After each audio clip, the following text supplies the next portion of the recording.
Democratic Governor Josh Stein is giving an update on Hurricane Erin right now. He's declared a state of emergency as the storm moves up the eastern seaboard. Let's just listen to some of that. Based on the current forecast, we are anticipating coastal flooding from massive waves, tropical storm force winds, and tidal and storm surge for much of the state shoreline, especially the Outer Banks from this evening through Thursday. Life-threatening rip currents for most of the week. No one should be in the ocean, and extensive beach erosion along much of the coast. Local states of emergency have been declared in Currituck County, Dare County, and Hyde County. Mandatory evacuations are in place for Ocracoke and Hatteras Islands. If you are under an evacuation order, take action now before it's too late. You can find shelter. Let's bring in CBS News Philadelphia meteorologist Andrew Kozak with another look at the national forecast. So I'm clearly paying attention to that update, Andrew.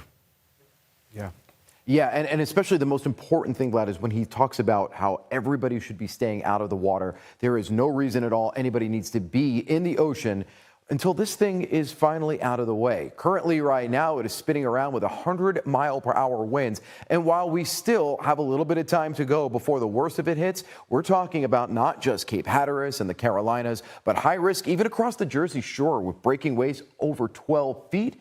Dangerous rip currents, and on top of all of that, we could even be talking about the potential for, well, coastal flooding and erosion. There are some beaches across the East Coast, specifically New Jersey, Delaware, which already have been shrunk from coastal erosion, coastal flooding this past year. We may see much more of that over the course of the next 24 to 48 hours. It is now moving north-northwest at around 13 miles per hour. Now, it will make that curve north and then eventually northeast out to sea, but not before causing some issues. As a Category 2, doesn't seem that strong, right? Still a major hurricane and still forecasted to cause a lot of issues, even though it will not make landfall at all in the United States. It's a very good reminder that even a non-landfalling hurricane could cause some issues. Wave heights for the Carolinas, Cape Hatteras, 15 to 20 feet. That's going to cause a lot of issues. And we're also talking about, again, 8 even up to 12, maybe a little bit more feet when you take a look at the Jersey Shore. Up and down, the high risk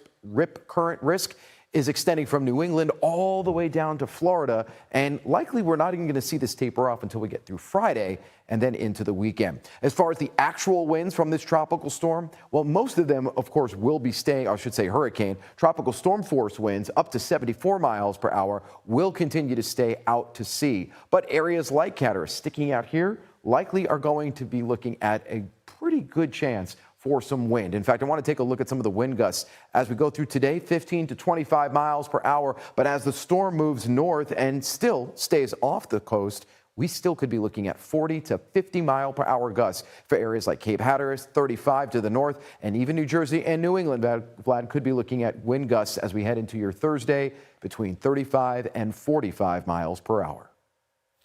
All right, Andrew, thank you very much.